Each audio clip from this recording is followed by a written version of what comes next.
আমি শুভেন্দু অধিকারী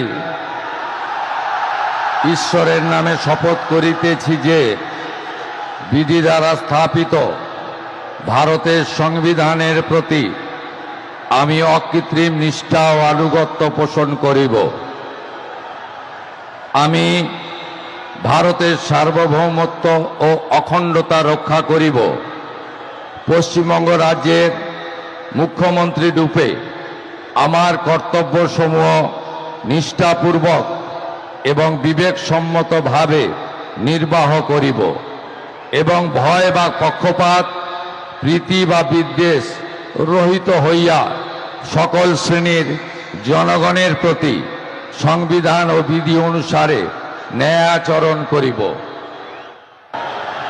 আমি শুভেন্দু অধিকারী ঈশ্বরের নামে শপথ করিতেছি যে পশ্চিমবঙ্গ রাজ্যের মুখ্যমন্ত্রী রূপে যে কোনো বিষয় যাহা আমার বিবেচনার জন্য আনীত হইবে বা আমি জ্ঞাত হইব, তাহা মুখ্যমন্ত্রী রূপে আমার কর্তব্যসমূহের যথাযথ নির্বাহের জন্য যেরূপ আবশ্যক হইতে পারে তদ্গতিকে আমি প্রত্যক্ষ বা পরোক্ষভাবে কোনো ব্যক্তি বা ব্যক্তিগণের নিকট জ্ঞাপন করিব না বা প্রকাশ করিব না।